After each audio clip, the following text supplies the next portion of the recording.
আজকে আমরা আলোচনা করব তড়িৎ ক্ষেত্র এবং তড়িৎ ক্ষেত্র প্রাবল্য। তড়িৎ ক্ষেত্র এটিকে ইংরেজিতে বলা হয় ইলেকট্রিক ফিল্ড, আর তড়িৎ ক্ষেত্র প্রাবল্য এই কথাটিকে ইংরেজিতে বলা হয় ইলেকট্রিক ফিল্ড ইন্টেন্সিটি। স্থির তড়িতের আলোচনায় আমরা দেখব যে তড়িৎ ক্ষেত্র প্রাবল্য এই কথা দুটির প্রসঙ্গ বারবার উঠে আসছে। অর্থাৎ আমাদের এই তড়িৎ ক্ষেত্র এবং তড়িৎ ক্ষেত্র প্রাবল্য সম্বন্ধে একটা ক্লিয়ার কনসেপ্ট থাকাটা খুব জরুরি।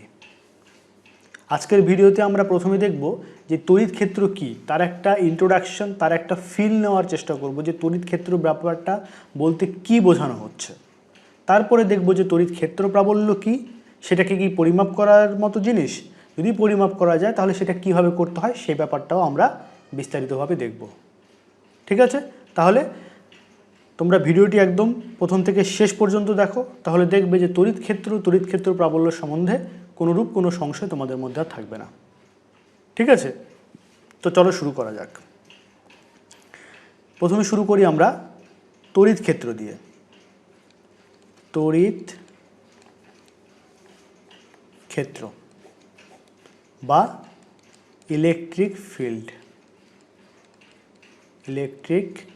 ফিল্ড। ঠিক আছে, আমরা মহাকর্ষ অধ্যায়ে নিউটনের মহাকর্ষ সূত্র পড়েছি। নিউটনের মহাকর্ষ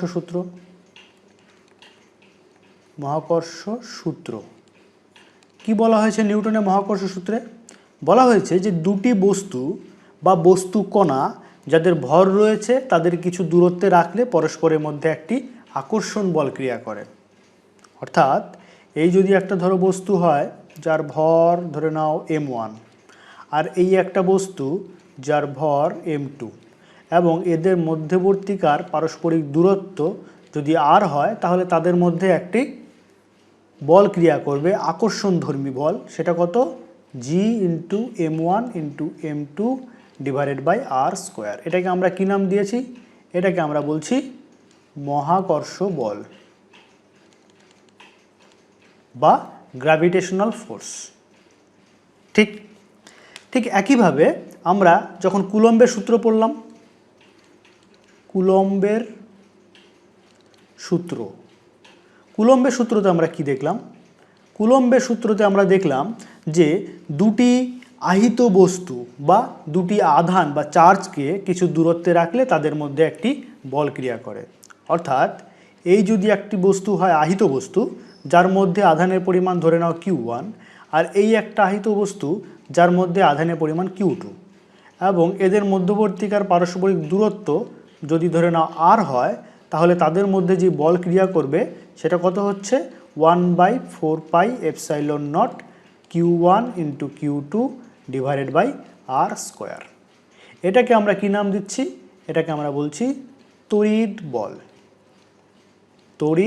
বল বা ইলেকট্রিক ফোর্স। এই তো, তাহলে নিউটনের মহাকর্ষ সূত্র থেকে আমরা পেয়েছি মহাকর্ষ বল, কুলম্বের সূত্র থেকে পেয়েছি তড়িৎ বল। প্রকৃতিতে আরও অনেক রকমের বল রয়েছে। উদাহরণ ধরা যাক, যেমন দুটো আমরা উদাহরণ বলি। একটা হচ্ছে ঘর্ষণ বল, যাকে বলা হয় ইংরেজিতে ফ্রিকশনাল ফোর্স। আরেকটা উদাহরণ ধরো স্প্রিং বল বা স্প্রিং ফোর্স। কি এটা আমরা একটা উদাহরণ সাহায্যে বুঝি। এই যেমন দেখো ঘর্ষণ বলে কি, এখানে একটা উদাহরণ আমরা দেখাচ্ছি যে একটা দেশলাই বাক্স, আর এই হচ্ছে একটি দেশলাই কাঠি। আমরা যখন এই দেশলাই কাঠি দিয়ে এই দেশলাই বাক্সের এই অংশটি, যে রাফ একটা অংশ, সেটার মধ্যে যদি ঘষি তাহলে কী হবে? দেশলাই কাঠিটা জ্বলে উঠবে। অর্থাৎ দেশলাই কাঠির সঙ্গে এই তলটির মধ্যে একটি ঘর্ষণ বল ক্রিয়া করে বা ফ্রিকশনাল ফোর্স ক্রিয়া করে। ঠিক আছে, এটাকে বলা ঘর্ষণ বল বা ফ্রিকশনাল ফোর্স। ঠিক একইভাবে এই ক্ষেত্রে আমরা কি দেখেছি? এই একটা হচ্ছে স্প্রিং, এই স্প্রিং দিয়ে দুটো বস্তুকে কানেক্ট করা হয়েছে। ধরে নিতে পারো ধরে নাও দুটো পাথর। ঠিক আছে, দুটো পাথরকে আমরা এই স্প্রিংয়ের দুপাশের সঙ্গে জুড়ে দিয়েছি। এবার এই পাথরটিকে যদি আমি এদিক বরাবর টানি আর এই পাথরটিকে যদি আমি এদিক বরাবর টানি, টানলে কী হবে, এটা কিছুটা এদিকে এগিয়ে আসবে আর এটা কিছুটা এদিকে এগিয়ে আসবে। এবার যদি আমি ছেড়ে দিই তাহলে কি হবে, এই স্প্রিংটি কী করবে, এই বস্তু দুটিকে তার আগের অবস্থায় ফিরিয়ে আনার জন্য এটার উপর একটা বল প্রয়োগ করবে।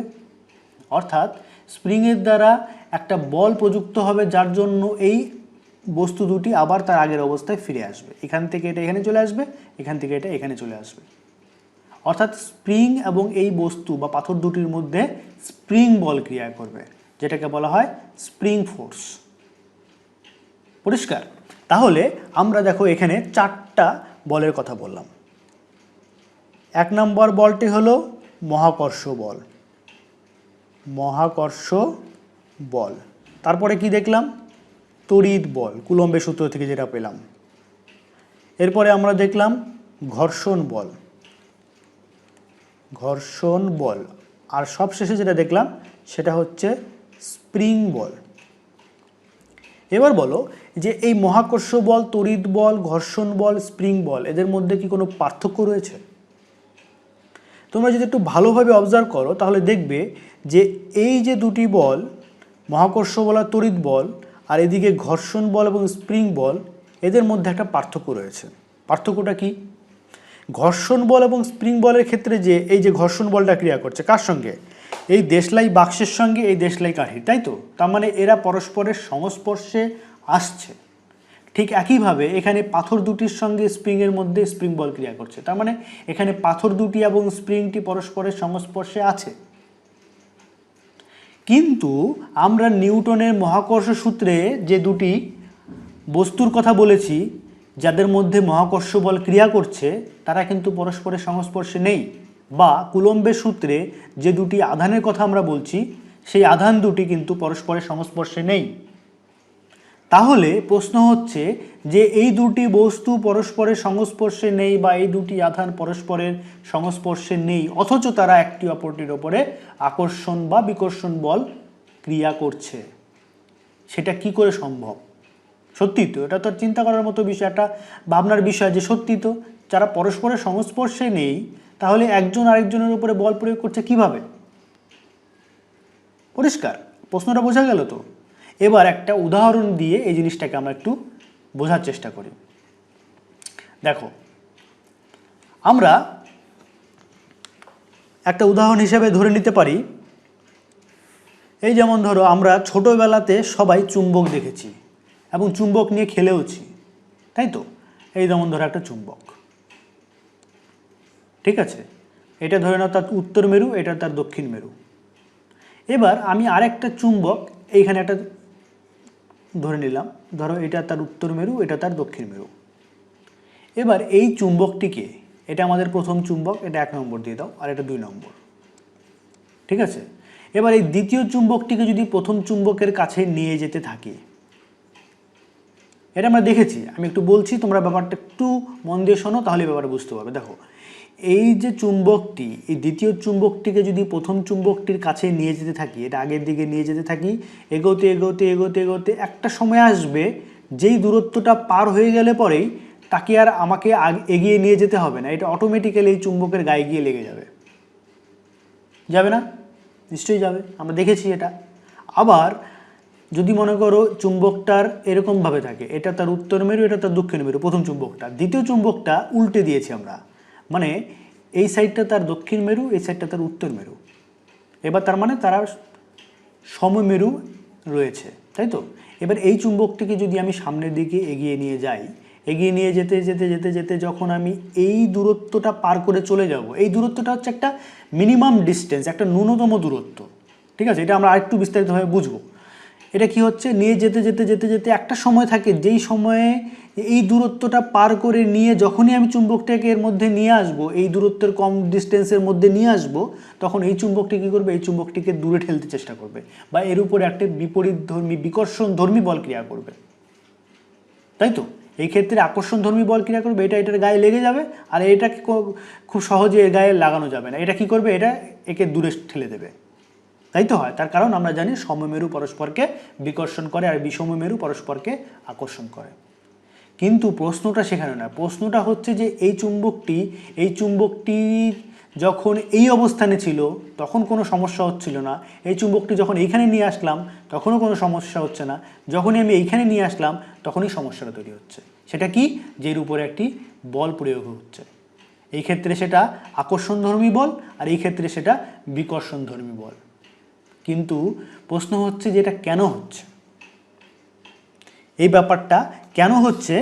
আসলে এটা হচ্ছে এই রকম, এর পেছনে মেন যেটা কারণ সেটা হচ্ছে ঠিক এই রকম, যে এই রকম যে চুম্বকটি যখন আমরা কোনো একটা জায়গাতে রাখি, একটি চুম্বককে যখন কোনো একটি জায়গাতে রাখি, মনে করো এই জায়গাটা, এখানে প্রথমে কিছুই ছিল না, আমি যখন চুম্বকটাকে নিয়ে আসি তখন চুম্বকটা কি করে, এই জায়গাটায় চারপাশের যে অঞ্চলটা, আমি একটু এঁকে দেখাই, এটা নেসেসারি নয় যে এই চারপাশের অঞ্চলটা এরকম বৃত্তাকার একটা অঞ্চলই হতে হবে, তার কোনো মানে নেই। আমি একটা উদাহরণ হিসেবে দেখাচ্ছি যে চারপাশের যে এই যে বৃত্তাকার অঞ্চলটা, এই অঞ্চল জুড়ে একটা পরিবর্তন নিয়ে আসে এই চুম্বকটার উপস্থিতিতে। অর্থাৎ এই চুম্বকটি এই আশেপাশের অঞ্চলটির মধ্যে একটি পরিবর্তন নিয়ে আসে, বা একটু ঘুরিয়ে বললে আশেপাশের অঞ্চলটি এই চুম্বকের উপস্থিতির জন্য একটি বিশেষ ধর্ম অর্জন করে। বোঝা গেল? এই বিশেষ ধর্মের জন্য আমরা যখন এই যে ন্যূনতম দূরত্বের কথা বললাম, এই ন্যূনতম দূরত্বটা হচ্ছে এই দূরত্বটা। চুম্বকটা যখন এইখানে ছিল তখন কিন্তু কোনো রকম সমস্যা ছিল না, কিন্তু চুম্বকটাকে যখন আমি এই দূরত্বের থেকে কম দূরত্বে, অর্থাৎ এই যে বৃত্তাকার ক্ষেত্রটি আমরা কল্পনা করছি সেই বৃত্তাকার ক্ষেত্রের মধ্যে নিয়ে আসব, তখনই গিয়ে এইটার উপরে একটি বল প্রয়োগ করবে। যদি তারা বিষমমেরু হয় তাহলে পরস্পরকে আকর্ষণ করবে, অর্থাৎ এই চুম্বকটি এই চুম্বকের গায়ে গিয়ে লেগে যাবে। আর যদি তারা সমমেরু হয় তাহলে তারা বিকর্ষণ করবে, অর্থাৎ এই চুম্বকটিকে এই ক্ষেত্রের মধ্যে নিয়ে এসে ছেড়ে দিলে এটা এখানে থাকবে না, এটা দূরে সরে আসবে। পরিষ্কার? তাহলে ব্যাপারটা আমি কী বলতে চাইছি, যে কোনো একটি চুম্বকের উপস্থিতিতে তার চারপাশের অঞ্চলটি পরিবর্তিত হয়ে যায় বা একটা বিশেষ ধর্ম অর্জন করে। এই একই ঘটনা দেখা যায় একটি আধানের ক্ষেত্রেও। ঠিক আছে, যখন আমরা একটি আধানকে কোথাও একটা নিয়ে আসি, মনে করো এই যে অঞ্চলটা রয়েছে, এই অঞ্চলটা একটা শূন্য স্থান বা বায়ু মাধ্যম, এখানে কিছু নেই, আমি একটি আধানকে নিয়ে এলাম। ঠিক আছে, এই একটা আধানকে আমি নিয়ে এলাম, তার আধানের পরিমাণ মনে করো +q। এই আধানটিকে যখন এখানে নিয়ে আসি তখন এই তার চারপাশে এই অঞ্চলটির মধ্যে আমি দেখিয়ে দিই আগেরটার মতো করেই, এই রকম বৃত্তাকারই যে হতে হবে তার কিন্তু কোনো মানে নেই। ঠিক আছে, আমি দেখাচ্ছি তোমাদের বোঝার সুবিধার জন্য, কারণ এটা ডিপেন্ড করে যে এই যে আহিত বস্তু বা চার্জ পার্টিকেলটা রয়েছে এর আকার কীরকম, তার উপরে এটা বৃত্তাকার হওয়া বা না হওয়াটা ডিপেন্ড করে। ঠিক আছে, তাহলে আমি ধরে নিচ্ছি একটা সিম্পল কেস হিসাবে যে একটি আধান রাখা আছে, তার চারপাশের এই অঞ্চল জুড়ে সে কী করে, এই অঞ্চলটির মধ্যে এই যে চুম্বকের ক্ষেত্রে যেমন বললাম, এই অঞ্চলটিতে একটা পরিবর্তন নিয়ে আসে, একটা বিশেষ ধর্ম অর্জন করে এই অঞ্চলটি। একটি আধানের ক্ষেত্রেও ঠিক একই ঘটনা ঘটে। যখন আমি একটি আধানকে কোনো একটি জায়গাতে রাখি তখন সেই জায়গার চারপাশের অঞ্চলটা, চারপাশের এই ক্ষেত্রটা একটি বিশেষ ধর্ম অর্জন করে। এই বিশেষ ধর্মের বিশেষত্ব কি? যখন আমি অন্য একটি আধান, ধরে নাও আমার কাছে একটা আধান রয়েছে +q, স্মল q আধান। এবার এই আধানটিকে, এই যে আধানটি রয়েছে এই আধানটিকে আমি এইখান থেকে এইখানে নিয়ে আসলাম, এইবার এই আধানটিকে এখান থেকে আমি এইখানে নিয়ে আসলাম, দেখলাম এইখানে নিয়ে আসলাম যখন এর উপরে কোনোরূপ আকর্ষণ বা বিকর্ষণ বল নেই, যখন এইখানে নিয়ে আসলাম তখনও কোনো রকম বল তার উপরে ক্রিয়া করছে না।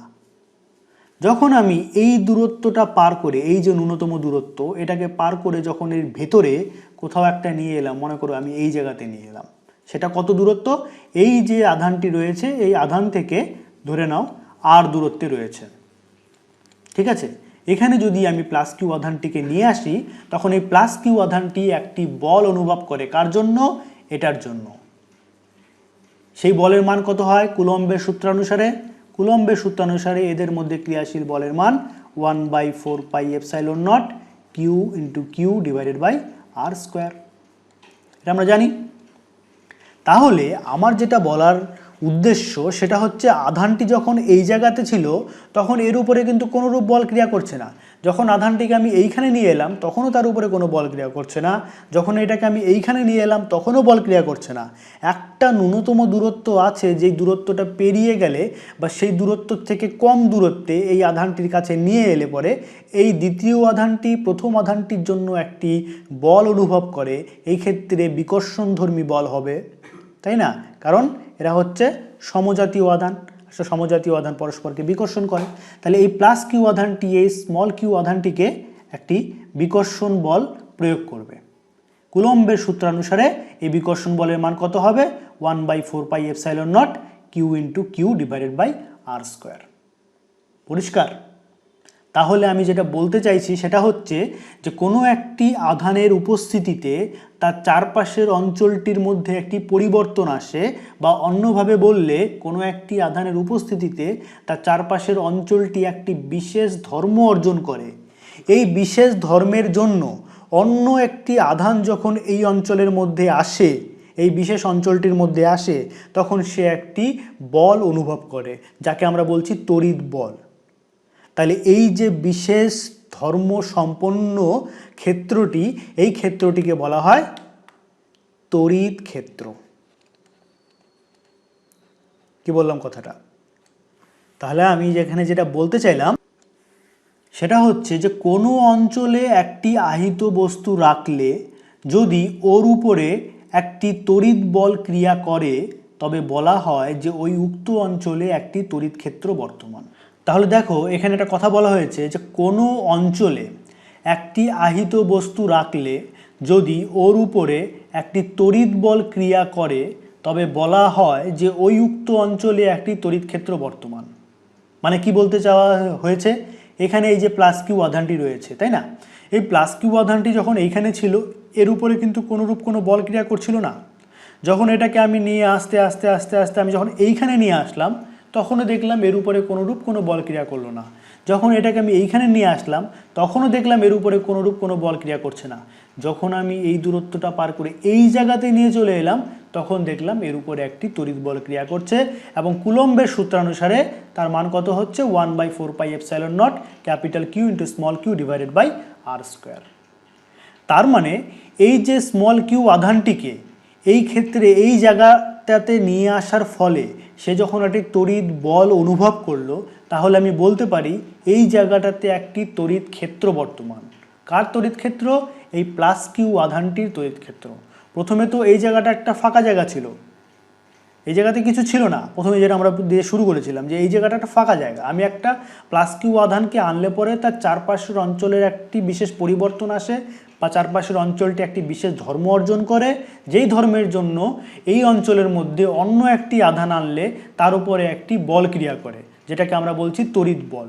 তাহলে এই বিশেষ ধর্ম সম্পন্ন এই ক্ষেত্র বা অঞ্চলটিকে বলা হয় তড়িৎ ক্ষেত্র।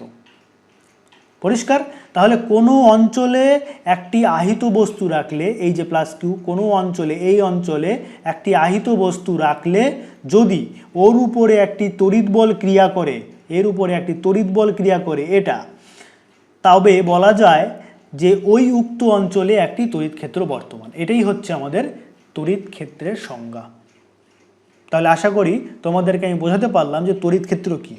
যে কোনো একটি আধানকে কোথাও রাখলে পরে সেই আধানটি তার চারপাশের অঞ্চলটি বা তার চারপাশের ক্ষেত্রটিতে একটি পরিবর্তন নিয়ে আসে, বা বলা যেতে পারে যে চারপাশের ক্ষেত্রটি একটি বিশেষ ধর্ম অর্জন করে, সেটাকে কি বলা হয়? তড়িৎ ক্ষেত্র। এই তড়িৎ ক্ষেত্রের জন্যই একটি আধান আরেকটি আধানের উপরে বল প্রয়োগ করে। তাহলে আমি যেটা বলতে চাইছি সেটা হচ্ছে যে আমরা যেই কথাটা দিয়ে শুরু করেছিলাম আমাদের প্রশ্নটা, সেটা কি? যে মহাকর্ষ বল, তড়িৎ বল, এদের সঙ্গে ঘর্ষণ বল আর স্প্রিং বলের পার্থক্য কোথায় ছিল? যে ঘর্ষণ বল আর স্প্রিং বলের ক্ষেত্রে দেখা যাচ্ছে যে যাদের মধ্যে বলটি ক্রিয়া করছে, এক্ষেত্রে এইটা বস্তু দুটোর সঙ্গে এই স্প্রিংটার মধ্যে বল ক্রিয়া করছে, এখানে দেশলাই বাক্সর এই সাইডটির সঙ্গে এই দেশলাই কাঠিটার সঙ্গে ঘর্ষণ বল ক্রিয়া করছে। তাহলে এরা পরস্পরের সংস্পর্শে আছে বা সংস্পর্শে আসছে যখন বলটা ক্রিয়া করছে, কিন্তু এই ক্ষেত্রে এরা কিন্তু পরস্পরের সংস্পর্শে নেই, অথচ এদের মধ্যে একটি বল ক্রিয়া করছে। সেটা কি করে সম্ভব? সেটা এইভাবেই সম্ভব, যখন আমি কোনো একটি জায়গাতে একটি আধানকে রাখি তখন আধানটি তার চারপাশের ক্ষেত্রটিতে একটি পরিবর্তন নিয়ে আসে, এবং সেই পরিবর্তনটা কি না, এই চারপাশের ক্ষেত্রটি একটি বিশেষ ধর্ম অর্জন করে, যার জন্য এই অঞ্চলে অন্য কোনো আধান নিয়ে এলে পরে তার উপরে একটি তড়িৎ বল প্রযুক্ত হয়। এই বিশেষ ধর্মসম্পন্ন ক্ষেত্রটিকে বলা হয় তড়িৎ ক্ষেত্র। পরিষ্কার? তাহলে তড়িৎ ক্ষেত্র কি সেটা আমরা একটা ধারণা পেলাম। এখানে তড়িৎ ক্ষেত্রের ধারণার ডিসকাশন আরেকটু করে আমরা শেষ করে দেব। সেটা কি, যে কুলম্বের সূত্র থেকে আমরা পেলাম যে এদের মধ্যে ক্রিয়াশীল বলের মান কত হবে, 1/4πε0 capital Q into small Q divided by R square. এবার একটা জিনিস খেয়াল করে দেখো, এই যে এফ তড়িৎ বল এফ সেটা শূন্য হবে কখন, যখন কি না আরটা ইনফাইনাইট হয়ে যাবে। আরটা যখন ইনফাইনাইট হয়ে যাবে তখনই তো এফটা শূন্য হবে, কারণ আরটা যদি ইনফাইনাইট হয় তাহলে এফটা শূন্য হয়ে যাবে। পরিষ্কার? তার মানে কি বোঝাতে চাইছে? তার মানে এটাই বোঝাতে চাইছে যে এই প্লাস কিউ আধান এবং এই স্মল প্লাস কিউ আধান এরা যদি পরস্পরের থেকে আর ইকুয়ালস টু ইনফাইনাইট অর্থাৎ অসীম দূরত্বে অবস্থান করে, তাহলে তাদের মধ্যে কোনোরূপ কোনো বল ক্রিয়া করবে না। বা একটু যদি আমি অন্যভাবে বলি, সেটা কি, যে এই যে প্লাস কিউ আধানটি আমি যদি এখানে এনে ছেড়ে দিই তাহলে কি হবে, এই প্লাস কিউ আধান এটা ধনাত্মক আধান সমজাতীয় আধান পরস্পরকে বিকর্ষণ করবে। তাহলে এই আধানটির ওপরে একটি বিকর্ষণ বল প্রয়োগ করবে এফ তড়িৎ বল, সেটা কোন দিক বরাবর, এই দিক বরাবর, মানে এই আধান থেকে দূরে। এই দূরের বল প্রয়োগের ফলে কি হবে, এই আধানটি তো আর এখানে থাকবে না, এই দিক বরাবর সরে যাবে। সরে যেতে সে তত দূর অবধি যাবে যতদূর পর্যন্ত এর উপরে এই বলটা ক্রিয়া করতে থাকবে। এই বলটা কত দূর অবধি ক্রিয়া করবে, আর যতক্ষণ না পর্যন্ত ইনফাইনাইট না হচ্ছে।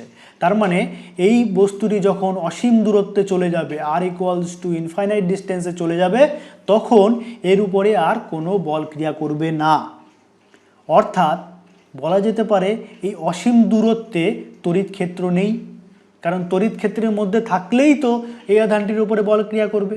আর বস্তুটি যখন এই আধানটি যখন অসীম দূরত্ব রয়েছে তার উপরে কোনো বল ক্রিয়া করছে না, তার মানে আমি বলতে পারি এখানে আমি যেটা দেখিয়েছি এই অঞ্চলটুকু জুড়ে, এই অঞ্চলটুকু কিন্তু এইটুকু জায়গার মধ্যে শেষ নয়, এটা অসীম পর্যন্ত বিস্তৃত, একটা অসীম জায়গা জুড়ে এটা বিস্তৃত। পরিষ্কার বোঝা গেল কথাটা? তার মানে তড়িৎ ক্ষেত্র কোনো একটি আধানের তড়িৎ ক্ষেত্র বললে, শুধু যদি আমরা বলি তড়িৎ ক্ষেত্র তাহলে কথাটা একটু ভুল হয়। সেটা খুব পরিষ্কারভাবে বললে কথাটা এমন হয়, কোনো একটি আধানের তড়িৎ ক্ষেত্র। এক্ষেত্রে কোন আধানের তড়িৎ ক্ষেত্র, এই প্লাস ক্যাপিটাল কিউ যে আধানটি ছিল এই আধানের তড়িৎ ক্ষেত্র হচ্ছে এটা। বোঝা গেল? তাহলে কোনো একটি আধানের তড়িৎ ক্ষেত্র অসীম পর্যন্ত বিস্তৃত। পরিষ্কার? তাহলে আমি কী বললাম, পয়েন্টটা একটু নোট ডাউন করো। সেটা হচ্ছে কি, কোনো আধানের তড়িৎ ক্ষেত্র অসীম পর্যন্ত বিস্তৃত।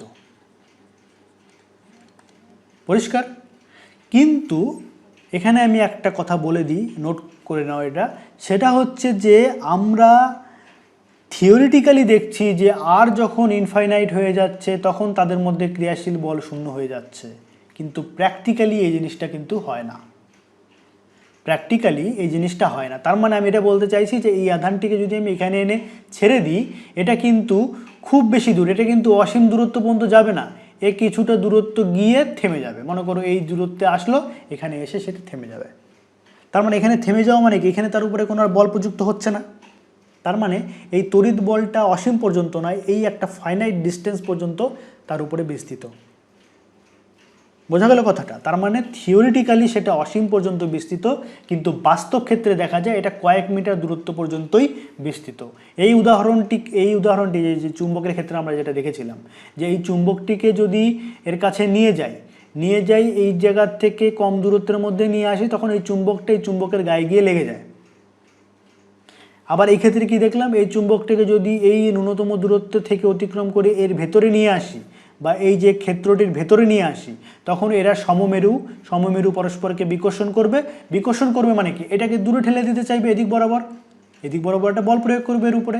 কিন্তু বল কোন দিক পর্যন্ত বিস্তৃত? অসীম পর্যন্ত বিস্তৃত। তাই কি হয়, আমরা যখন একটা চুম্বকের কাছে নিয়ে যাই, সমমেরুকে নিয়ে যাই, তখন কি ছেড়ে দিলে পরে চুম্বকটা অসীম দূরত্ব পর্যন্ত চলে যায়? তা তো না, একটু দূরত্ব সরে যায়। তার মানে একটা ফাইনাইট ডিস্টেন্স, সেটা ইনফাইনাইট ডিস্টেন্স অবধি সরে যায় না। তার মানে থিওরিটিক্যালি আমরা দেখছি যে দুটি আধানের মধ্যে ক্রিয়াশীল বল সেটা অসীম পর্যন্ত বিস্তৃত, আধানের মধ্যে ক্রিয়াশীল বল শূন্য হয়ে যাবে যখন তাদের মধ্যে দূরত্বটা ইনফাইনাইট হয়ে যাবে, বা অন্যভাবে বললে কোনো একটি আধানের তড়িৎ ক্ষেত্র সেটা অসীম পর্যন্ত বিস্তৃত, কিন্তু বাস্তব ক্ষেত্রে দেখা যায় যে সেটা কয়েক মিটার দূরত্ব গেলেই ওই বলের অস্তিত্ব নির্ণয় করা অসম্ভব হয়ে পড়ে। পরিষ্কার? তাহলে তড়িৎ ক্ষেত্র কি তার একটা পরিষ্কার ধারণা আমরা পেলাম। এবার আমরা দেখব তড়িৎ ক্ষেত্র প্রাবল্য কি। ঠিক আছে? তাহলে দেখো, আমরা এবার তড়িৎ ক্ষেত্র প্রাবল্য কি সেটা শিখব।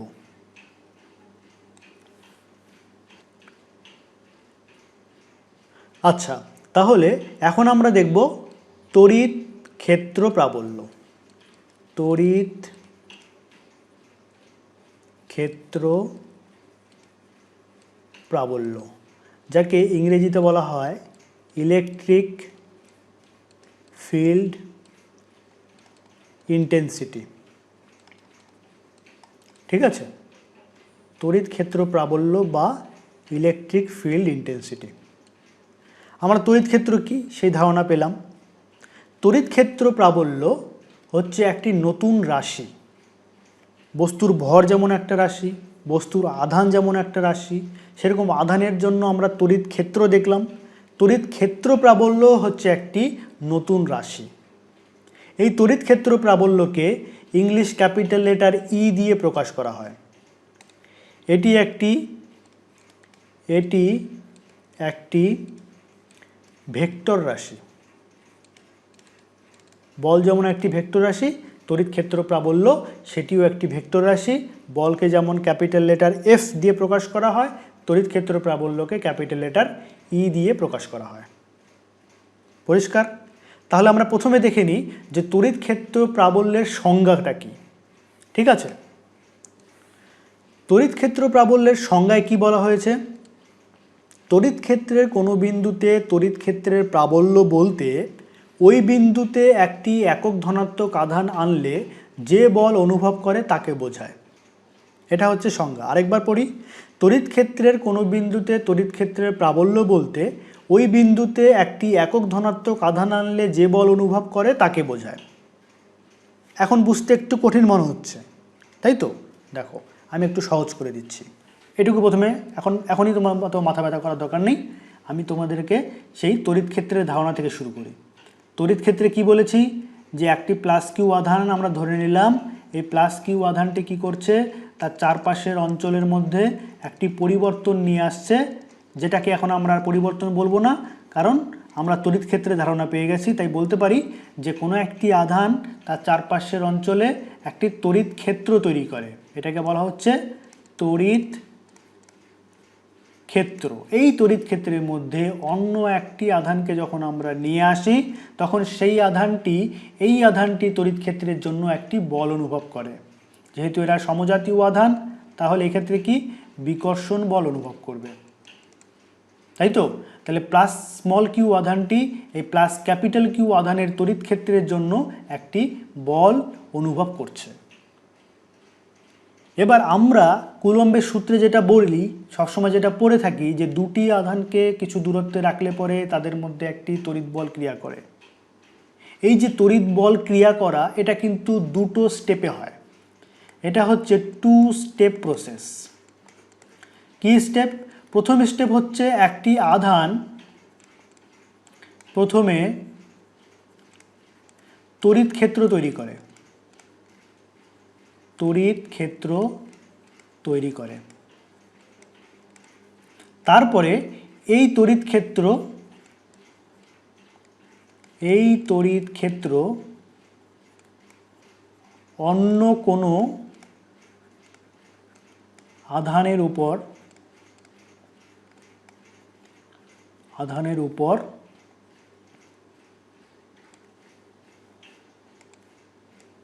তড়িৎ বল প্রয়োগ করে। কি বলছি কথাটা শোনো, প্রয়োগ করে, মন দিয়ে শোনো। আমরা যখনই বলি যে একটি আধান আরেকটি আধানের উপরে বল প্রয়োগ করছে, কুলম্বের সূত্রানুসারে যেই বলের মান কত হচ্ছে 1/4πε0 capital Q into small Q divided by R square. যে কথাটা বলছি মন দিয়ে শোনো, খুব ইম্পর্টেন্ট।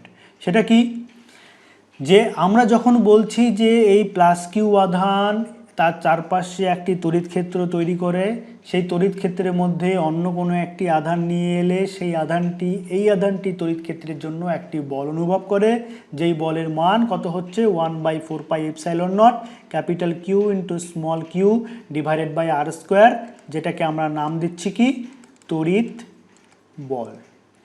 এই কথাটা কিন্তু পুরোপুরিভাবে সুন্দর একটা ব্যাখ্যা হলো না।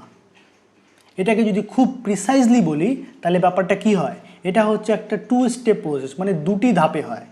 প্রথমে কি করেছে, এই যখন আধানটি আমি আনলাম তখন এই আধানটি তার চারপাশের অঞ্চলে একটি তড়িৎ ক্ষেত্র তৈরি করে। এই তড়িৎ ক্ষেত্র দ্বিতীয় আধানটির উপরে একটি বল প্রযুক্ত করে, মানে এই আধানটি সরাসরি এই আধানের উপরে বল প্রয়োগ করে না। এই আধান প্রথমে একটি তড়িৎ ক্ষেত্র তৈরি করে, এই যে বললাম আধান প্রথমে এক তড়িৎ ক্ষেত্র তৈরি করে, তারপরে দ্বিতীয় ক্ষেত্রে এই তড়িৎ ক্ষেত্র অন্য কোনো আধানের উপর তড়িৎ বল প্রয়োগ করে। তার মানে এই আধানটি সরাসরি এই আধানের উপরে বল প্রয়োগ করে না। যখন আমরা বলবো যে একটি আধান আরেকটি আধানের উপর বল প্রয়োগ করে, তাহলে কথাটা একটু ভুল হচ্ছে। এটা অ্যাকচুয়ালি ভালোভাবে বললে এটা বলতে হয় এইভাবে, যে কোনো একটি আধানের তড়িৎ ক্ষেত্র অন্য একটি আধানের উপরে তড়িৎ বল প্রয়োগ করে। পরিষ্কার? সেই তড়িৎ বলের মান কত হচ্ছে 1/4πε0 capital Q into small Q divided by R square. এখানে আমরা দেখেছি যে আর যত বাড়তে থাকবে এফ তত কমতে থাকবে, এবং আর যখন ইনফাইনাইট ডিস্টেন্স হয়ে যাবে তখন এফ শূন্য হয়ে যাবে। অর্থাৎ যখন আর ইনফাইনাইট হয়ে যাবে এফ শূন্য হয়ে যাবে, মানে এই দুটো আধানের মধ্যেকার দূরত্ব অসীম দূরত্ব হয়ে যাবে, তখন তাদের মধ্যে কোনোরূপ তড়িৎ বল ক্রিয়া করবে না। বা এই ক্ষেত্রে এই আধানটির উপরে যে এই তড়িৎ বল ক্রিয়া করছে, এই বলটি ততক্ষণ পর্যন্ত ক্রিয়া করবে যতক্ষণ পর্যন্ত এই আধানটি এই আধান থেকে অসীম দূরত্ব পর্যন্ত না চলে যাচ্ছে। তার মানে তড়িৎ ক্ষেত্রের এই জায়গাতে এই আধানটি রাখলে পরে যে বল অনুভব করবে, এই আধানটিকে যদি আমি এইখানে না রেখে এইখানে কোথাও রাখতাম, তাহলে কি একই বল অনুভব করবে? না। এখন দেখো দূরত্বটা কমে গেছে, এইখানে দূরত্বটা ছিল আমাদের আর, কি বললাম, আর যত বাড়তে থাকবে এফ তত কমতে থাকবে, বা উল্টোভাবে বললে কী হবে, আর যত কমতে থাকবে এফ তত বাড়তে থাকবে।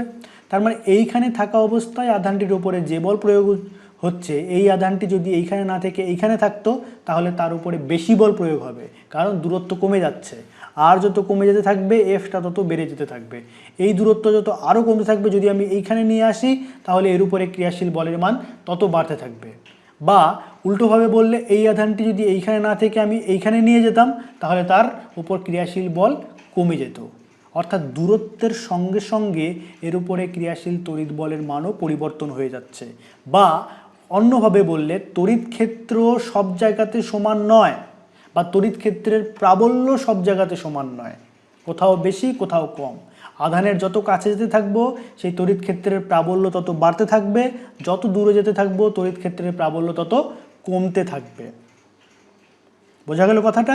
তাহলে আধান প্রথমে একটি তড়িৎ ক্ষেত্র তৈরি করে, সেই তড়িৎ ক্ষেত্র অন্য কোনো একটি আধানের উপরে তড়িৎ বল প্রয়োগ করে, এবং তড়িৎ ক্ষেত্রের প্রাবল্য সব জায়গাতে সমান নয়। এই তড়িৎ ক্ষেত্রের প্রাবল্য এটাকে লেখা হয় q/4πε0 r²। এটা হচ্ছে যে কোনো দূরত্ব আর, যে কোনো দূরত্ব আর এ, আর যে কোনো একটা দূরত্ব, মনে করো আর দূরত্বটা কত, এইখান থেকে এইখানে, তাহলে এইখান থেকে এইখানে এই জায়গাতে তড়িৎ ক্ষেত্র প্রাবল্যের মান হচ্ছে এটা। ঠিক আছে, কি বললাম কথাটা, এই আধান থেকে আর দূরত্বে অবস্থিত কোনো একটি বিন্দুতে তড়িৎ ক্ষেত্র প্রাবল্যের মান কত হবে, Q/4πε0 r স্কোয়ার। এবার আরটা যত বাড়তে থাকবে তড়িৎ ক্ষেত্র প্রাবল্য তত কমতে থাকবে, আর যত কমতে থাকবে তড়িৎ ক্ষেত্র প্রাবল্য তত বাড়তে থাকবে। অর্থাৎ আধানের কাছাকাছি অঞ্চলে তড়িৎ ক্ষেত্রের প্রাবল্য বেশি, আধানের দূরবর্তী অঞ্চলে তড়িৎ ক্ষেত্রের প্রাবল্য কম, এবং সেই তড়িৎ ক্ষেত্র প্রাবল্যের মান কত হয়, Q/4πε0 r স্কোয়ার। এইবার ধরে নাও যে আমি এখানে স্মল কিউ আধান না এনে, এই যে প্রথমে আমি এনেছিলাম কি, যে 1/4πε0 capital Q into small Q by R square. এটা কি, স্মল কিউ আধানের উপরে ক্যাপিটাল কিউ আধান দ্বারা ক্রিয়াশীল বল, বা আরও প্রিসাইজলি বললে স্মল কিউ আধানের উপর ক্যাপিটাল কিউ আধানের তড়িৎ ক্ষেত্রের দ্বারা প্রযুক্ত ক্রিয়াশীল তড়িৎ বল, এর মান হচ্ছে এটা। এখন যদি আমি এখানে কিউ আধান না এনে কিউ ড্যাশ আধান নিয়ে আসি, যেই আধানটির মান কিউর থেকে বেশি, তখন কি হবে, সেই ক্ষেত্রে তড়িৎ বলের মান কত হবে, 1/4πε0 capital Q into small Q dash divided by R square. এখন বলো, এটাকে আমি নাম দিলাম এফ ড্যাশ, কারণ এটা আর এটা তো এক নয়, কারণ এখানে এটা পরিবর্তন হয়ে যাচ্ছে, তাহলে এটাও পরিবর্তন হয়ে যাবে। এবার বলো এফটা বড় না এফ ড্যাশটা বড়? অবশ্যই এফ ড্যাশটা আমাদের বড়, এফ ড্যাশ সেটা আমাদের এফের থেকে বড়, তার কারণ কিউ ড্যাশ হচ্ছে কিউর থেকে বড়, এফ ড্যাশটা এফের থেকে বড়। তার মানে এখান থেকে একটা সিদ্ধান্ত করতে পারছি যে যেই আধানটিকে আমরা তড়িৎ ক্ষেত্রে, এই প্লাস কিউ আধানের তড়িৎ ক্ষেত্রের মধ্যে নিয়ে আসছি, এই যে আমাদের প্লাস কিউ আধান, এই প্লাস কিউ আধানের তড়িৎ ক্ষেত্রের মধ্যে যখন আমি অন্য একটি আধানকে নিয়ে আসছি, এই আধানের মানটা পরিবর্তন হওয়ার সঙ্গে সঙ্গে এর উপরে ক্রিয়াশীল তড়িৎ বলের মানটা পরিবর্তন হচ্ছে, এর সঙ্গে কোনোরূপ কোনো সম্পর্ক নেই। এটা যা আছে এটা ফিক্সড, এখানে কিউ যা আছে এটা ফিক্সড, এখানে কিউ আছে ফিক্সড, এখানে আর ফিক্সড, এখানে আর ফিক্সড, 4πε0 এখানেও আছে, 4πε0 এখানেও আছে। কিন্তু কিউটা যখন পরিবর্তন হয়ে যাচ্ছে তখন বলের মানটাও পরিবর্তন হয়ে যাচ্ছে। যেই আধানটিকে আমি নিয়ে এলাম সেটা যদি বেশি হয় তাহলে তাদের উপরে ক্রিয়াশীল বলের মানটাও বেশি হচ্ছে। বোঝা গেল কথাটা আমার, আমি কি বলতে চাইছি?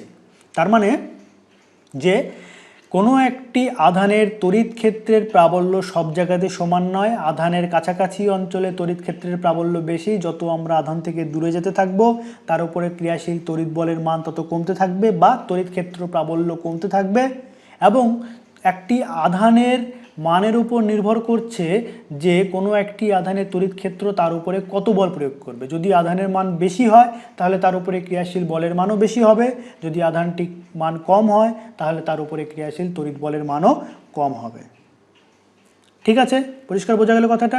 এইবার দেখো, এবার আমরা কুলম্বের সূত্র অনুসারে আমরা পেয়েছি F = 1/4πε0 capital Q into small Q divided by R square. এবার এটাকে একটু সাজিয়ে লিখি, 1/4πε0 capital Q divided by R square, এটাকে আমি একসাথে লিখলাম, আর স্মল কিউ এটাকে আলাদা লিখলাম। এইবার একটু মজার জিনিস দেখো, এই পার্টটা আর এই পার্টটা দেখো তো এক হচ্ছে কিনা, Q/4πε0 আর স্কোয়ার, Q/4πε0 আর স্কোয়ার হলো। তাহলে আমি এই জায়গার বদলে আমি ই লিখতে পারি, নিশ্চয়ই লিখতে পারি। তাহলে আমি লিখলাম F = E × Q। একটু সাজিয়ে লিখলে E = F/Q। নোট ডাউন করে এটাকে, E = F/Q। তাহলে দেখো যে কথাটা বলছিলাম যে এই কিউ আধানটির মান পরিবর্তন হওয়ার সঙ্গে সঙ্গে এর উপরে ক্রিয়াশীল বলের মানটাও পরিবর্তন হয়ে যাচ্ছে। যখন কিউ থেকে কিউ ড্যাশ বেশি হবে তখন এফ এর থেকে এফ ড্যাশ বেশি হবে, এই যে যেটা আমরা দেখলাম। তার মানে কিউ আধানের উপরে এফ বল প্রযুক্ত হচ্ছে। তাহলে আমি যেটা বলতে চাইছি, দেখো এক্ষেত্রে যে এই স্মল কিউ আধানটির ওপরে কত বল প্রযুক্ত হচ্ছিল, এফ নিউটন বল। তাহলে একক আধানের ওপরে কত বল প্রযুক্ত হবে, এফ বাই কিউ, এই পরিমাণ বল। একক আধানের উপরে যে বল প্রযুক্ত হচ্ছে সেটাই হচ্ছে আমাদের তড়িৎ ক্ষেত্র প্রাবল্য। এবার দেখো এই উপরের সংজ্ঞাটিতে যেটা দিয়ে আমরা শুরু করেছিলাম আলোচনা, তড়িৎ ক্ষেত্র প্রাবল্য বলতে কি বোঝায়, তড়িৎ ক্ষেত্রের কোনো বিন্দুতে তড়িৎ ক্ষেত্রের প্রাবল্য বলতে ওই বিন্দুতে একটি একক ধনাত্মক আধান আনলে যে বল অনুভব করবে, মানে একক ধনাত্মক আধানের উপরে ক্রিয়াশীল বল, সেটাই হচ্ছে তড়িৎ ক্ষেত্রের প্রাবল্য। এখানে আমরা তাই পেলাম, একক ধনাত্মক আধানের উপরে ক্রিয়াশীল যে বল সেটাই হচ্ছে তড়িৎ ক্ষেত্রের প্রাবল্য। E is equals to F by Q. পরিষ্কার? তাহলে ই হচ্ছে 1/4πε0 কিউ বাই আর স্কোয়ার, আবার ই মানে হচ্ছে এফ বাই কিউ। অর্থাৎ এই রিলেশন থেকে আমরা যদি এফ জানা থাকে, কিউ জানা থাকে, তাহলে কোনো একটি অঞ্চলে কোনো একটি বিন্দুতে তড়িৎ ক্ষেত্র প্রাবল্য কত সেটা আমরা বের করে নিতে পারবো। বা তড়িৎ ক্ষেত্র প্রাবল্য আমার জানা আছে, কিউ আমার জানা আছে, তড়িৎ বল কত সেটা আমরা বের করে নিতে পারবো। পরিষ্কার? তাহলে এই ফর্মুলাটাকে তোমরা নোট ডাউন করে রাখবে, এই ফর্মুলাটাকে তোমরা নোট ডাউন করে রাখবে। তাহলে আমরা যেটা পেলাম একটু সুন্দর করে সাজিয়ে লিখলে সেটা আমরা পাচ্ছি, সেটা হচ্ছে E is equals to 1/4πε0 capital Q divided by R square. এটা কিসের এক্সপ্রেশন হলো, এটা হচ্ছে প্লাস কিউ আধানের জন্য আর দূরত্বে অবস্থিত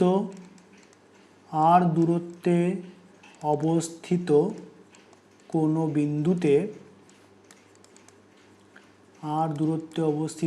বিন্দুতে তড়িৎ ক্ষেত্র প্রাবল্য।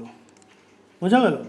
এই তড়িৎ ক্ষেত্র প্রাবল্য ইটা হচ্ছে প্লাস কিউ আধানের জন্য তার থেকে আর দূরত্বে অবস্থিত কোনো একটি বিন্দুতে তড়িৎ ক্ষেত্রের প্রাবল্য। এটাকে আমরা অন্যভাবে লিখতে পারি E is equals to F by Q. সেটা কি, এই যে প্লাস কিউ আধানটি সেটা একটি তড়িৎ ক্ষেত্র তৈরি করে রেখেছে, সেই তড়িৎ ক্ষেত্রে থেকে আর দূরত্বে অবস্থিত কোনো একটি বিন্দুতে তড়িৎ ক্ষেত্রের প্রাবল্য হচ্ছে 1/4πε0 কিউ বাই আর স্কোয়ার। আর এই এক্সপ্রেশন থেকে আমরা কীভাবে ব্যাখ্যা করতে পারি যে এই প্লাস কিউ আধানের তড়িৎ ক্ষেত্রে কোনো একটি বিন্দুতে তড়িৎ ক্ষেত্রের প্রাবল্য বলতে বোঝায় যে একক ধনাত্মক আধানকে ওই বিন্দুতে নিয়ে এলে পরে যে পরিমাণ বল তার উপরে প্রযুক্ত হবে সেটাই হচ্ছে ওই বিন্দুতে তড়িৎ ক্ষেত্রের প্রাবল্য।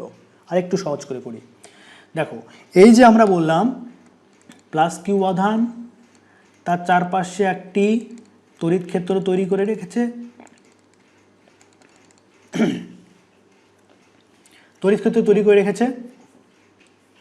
এই তড়িৎ ক্ষেত্রের কোনো একটি বিন্দু ধরে নাও, আমাকে বলা হলো আচ্ছা বলো তো এই জায়গাটা একটা নাম দিলাম পি। প্লাস কিউ আধানের তড়িৎ ক্ষেত্রের মধ্যে যে কোনো একটি বিন্দু পি, সেই পি বিন্দুতে এই আধানের তড়িৎ ক্ষেত্রের প্রাবল্য কত সেটা বলো। কি করবে, আমি একটি একক ধনাত্মক আধান মানে +1 কুলম এই আধানকে আমি যদি এই জায়গাতে নিয়ে আসি, তাহলে তার উপরে কত বল প্রযুক্ত হচ্ছে সেটা যদি আমি নির্ণয় করতে পারি, সেটাই হচ্ছে এই বিন্দুতে তড়িৎ ক্ষেত্রের প্রাবল্য। বোঝা গেল? আমি কি বললাম, একক ধনাত্মক আধানকে এই বিন্দুতে নিয়ে এলে পরে সেই আধানটি যে বল অনুভব করবে সেটাই হচ্ছে এই আধানটির তড়িৎ ক্ষেত্রের প্রাবল্য এই বিন্দুতে। এটাই এখানে বলা হয়েছে। পরিষ্কার? প্রথমে আমরা কি দেখলাম যে তড়িৎ ক্ষেত্র প্রাবল্য একটি ভেক্টর রাশি। তাহলে ভেক্টরিক্যালি যদি আমি লিখি E ইজ ইকুয়ালস টু হবে এফ বাই কিউ। অর্থাৎ তড়িৎ ক্ষেত্র প্রাবল্য যেহেতু একটা ভেক্টর রাশি, তাহলে ভেক্টর রাশির মান আছে, তার একটা দিকও আছে। মান কত হবে, মান এটা দিয়েও আমরা বের করতে পারি, এটা দিয়েও আমরা বের করতে পারি। যখন যেটা আমাদের দেওয়া থাকবে সেই মতো করে আমরা ফর্মুলা ইউজ করে তড়িৎ ক্ষেত্র প্রাবল্যের মান কত সেটা আমরা পেয়ে যাচ্ছি, কিন্তু তার দিকটা কোন দিক বরাবর সেটা আমরা কিভাবে বুঝবো। এটা হচ্ছে একটা ধনাত্মক আধান, এখানে যদি আমি একটা ধনাত্মক আধান আনি তাহলে কি হবে, এর উপরে একটি বল প্রযুক্ত হবে সংযোজক সরলরেখা বরাবর। এখন যেহেতু সম আধান তাহলে পরস্পরকে বিকর্ষণ করবে, কোন দিক বরাবর, এই দিক বরাবর বিকর্ষণ করবে কিনা। এই যে বিকর্ষণ বলের অভিমুখ যেই দিক বরাবর হবে সেই দিক বরাবরই তড়িৎ ক্ষেত্র প্রাবল্যের অভিমুখ হবে। বোঝা গেল? এফ এর ডিরেকশন যেই দিক বরাবর, ই এর ডিরেকশনও সেই দিক বরাবর। আর মানটা কত হবে? এই ফর্মুলা ইউজ করেও পেতে পারি অথবা এই ফর্মুলা ইউজ করেও পেতে পারি। আচ্ছা, এবার দেখব এর একক কি। তড়িৎ ক্ষেত্র প্রাবল্যের একক। তড়িৎ ক্ষেত্র প্রাবল্যের একক দেখো, ই ইজ ইকুয়ালস টু আমরা কি পেলাম? F by Q. অতএব ই এর একক কি হবে? এফ এর একক ডিভাইডেড বাই কিউ এর একক। কিউ এর একক। এবার এফ এর একক মানে কি আমরা জানি? এফ এর একক হচ্ছে নিউটন। আর কিউ এর একক কি? কুলম। আমরা যদি এসআই পদ্ধতিতে মাপি তাহলে কি হলো? এটাকে সাজিয়ে লিখলে নিউটন পার কুলম। এটাই হচ্ছে আমাদের ইন এসআই এককে। আর যদি আমি সিজিএস এককে লিখি, সিজিএস এককে লিখলে পরে এটা হবে ডাইন পার স্ট্যাট কুলম। কারণ আমরা জানি বলের সিজিএস ইউনিট হচ্ছে ডাইন আর আধানের সিজিএস ইউনিট হচ্ছে স্ট্যাট কুলম। তাহলে এটা হয়ে গেল সিজিএস পদ্ধতিতে তড়িৎ ক্ষেত্র প্রাবল্যের একক। ঠিক আছে? এর পাশাপাশি তোমরা আরেকটা জিনিস একটু নোট ডাউন করে রাখো, সেটা হচ্ছে যে তড়িৎ ক্ষেত্র প্রাবল্যের আরেকটা একক রয়েছে। ই এর একক আমরা দেখলাম নিউটন পার কুলম। এর আরেকটা একক রয়েছে, সেটা হচ্ছে ভোল্ট পার মিটার। এবার এটা কিভাবে এলো? এটা এখন একটু বুঝতে অসুবিধা হবে, কারণ আমরা এটার ডিসকাশন এখনো করিনি, এই ভোল্টের ডিসকাশন এখনো করিনি। পরবর্তীতে আমরা তড়িৎ বিভব সম্বন্ধে পড়ব। যখন তড়িৎ বিভবের ধারণা পেয়ে যাব তখন এই ভোল্টের ধারণাটা পেয়ে যাব। তড়িৎ বিভবের সঙ্গে দেখব তড়িৎ ক্ষেত্র প্রাবল্যের একটি সম্পর্ক রয়েছে। সেই সম্পর্ক থেকে বের করা যায় যে ই এর একক হচ্ছে ভোল্ট পার মিটার। তাই বইতে যদি তোমরা দেখো যে নিউটন পার কুলম না লিখে ভোল্ট পার মিটার লেখা হয়েছে, সেটা তো অবাক হওয়ার কিছু নেই। তোমরা আপাতত এটাকে মনে রাখো, তখন দেখবে যখন তড়িৎ বিভবটা পড়া হয়ে যাবে তখন দেখবে এই ব্যাপারটা অনেক বেশি সহজ। তাহলে তড়িৎ ক্ষেত্র প্রাবল্যের একক নিউটন পার কুলম্ব লেখা যেতে পারে অথবা ভোল্ট পার মিটার। এটাকে শর্টে লেখা এরকমভাবে ভোল্ট পার মিটার, এভাবেও লেখা হয়। বোঝা গেল? এবার আমরা দেখব মাত্রীয় সমীকরণ। ঠিক আছে? মাত্রা সমীকরণ। মাত্রা বের করতে হয়, আশা করি তোমরা জানো। কোনো একটি রাশির মাত্রা কি করে বের করতে হয়? ই ইজ ইকুয়ালস টু আমরা দেখলাম কি এফ বাই কিউ। তাহলে মাত্রা যখনই আমাদের বের করতে হয় সেটাকে থার্ড ব্র্যাকেটের মধ্যে লিখতে হয়। ই ইজ ইকুয়ালস টু হবে এফ ডিভাইডেড বাই কিউ। এবার এখানে একটা জিনিস তোমাদের বলি, আমরা জানি প্রবাহ মাত্রা এখনো আমরা পড়িনি। আচ্ছা, প্রবাহ মাত্রা আমরা এখনো পড়িনি। প্রবাহ মাত্রা যেটাকে বলা হয় কারেন্টকে প্রকাশ করা হয় ক্যাপিটাল আই দিয়ে। I is equals to Q by T. একক সময়ে কত সংখ্যক আধান প্রবাহিত হচ্ছে সেটা দিয়ে প্রবাহ মাত্রা পরিমাপ করা হয়। ঠিক আছে? তাহলে I is equals to Q by T. একক সময় টি সময় যদি কিউ পরিমাণ আধান প্রবাহিত হয় তাহলে একক সময় কত পরিমাণ আধান প্রবাহিত হবে? কিউ বাই টি। সেটাই হচ্ছে প্রবাহ মাত্রার পরিমাপ। ঠিক আছে? তাহলে এখান থেকে আমরা লিখতে পারি Q is equals to I into T. তাহলে এই কিউকে আমি আই ইন্টু টি দিয়ে রিপ্লেস করতে পারি। তাহলে এখান থেকে লিখলে কী পাবো? F is equals to I into T. এবার এফ এর মাত্রা সমীকরণ কি হয়? M L T to the পাওয়ার -2। আর আইকে আমরা আই দিয়েই প্রকাশ করি, আর টি স্মল টি টাইমকে আমরা ক্যাপিটাল টি দিয়ে প্রকাশ করি। তাহলে এটাকে যদি আমরা একটু সাজিয়ে লিখি তাহলে এটা হবে এম, শুধু এম থাকবে, এল থাকবে, টি টু দি পাওয়ার -2 আছে, এই টিটা উপরে চলে যাবে, T to the power -3, I to the power -1। আশা করি তোমরা এই জিনিসটা কিভাবে করলাম এটা বুঝতে পেরেছো। এটাকে যদি আমি বিস্তারিতভাবে আলোচনা করতে যাই তাহলে এই ভিডিওটা আরও অনেক বেশি লেন্দি হয়ে যাবে।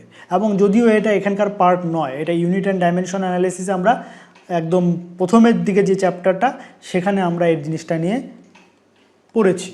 যদি এটা নিয়ে কোনো সমস্যা থাকে তাহলে তোমরা কমেন্টে আমাদেরকে জানিও, এটার উপরে আমি একটা আলাদা করে ভিডিও বানিয়ে দেবো। ঠিক আছে, তাহলে তোমরা মনে রাখবে যে তড়িৎ ক্ষেত্র প্রাবল্যের মাত্রা সমীকরণ হচ্ছে mL(T⁻³ I⁻⁻1)। তড়িৎ ক্ষেত্র প্রাবল্যের মান কত হচ্ছে এটা দিয়ে বের করতে পারবো। তড়িৎ ক্ষেত্র প্রাবল্যের ভেক্টর রূপ হচ্ছে এটা। তড়িৎ ক্ষেত্র প্রাবল্যের একক হচ্ছে নিউটন পার কুলম্ব বা ভোল্ট পার মিটার, যেটাই লেখো না কেন। এর মাত্রা সমীকরণ হচ্ছে mL(T⁻³ I⁻⁻1)। তাহলে তড়িৎ ক্ষেত্র কি, তড়িৎ ক্ষেত্র প্রাবল্য কি, আশা করি এই ভিডিওটি এতক্ষণ পর্যন্ত দেখার পর আর কোনোরূপ কোনো সমস্যা থাকবে না। তাহলে আজকের ভিডিও আমরা এখানে শেষ করছি। সুস্থ থাকো, ভালো থাকো, সঙ্গে থাকো। ধন্যবাদ।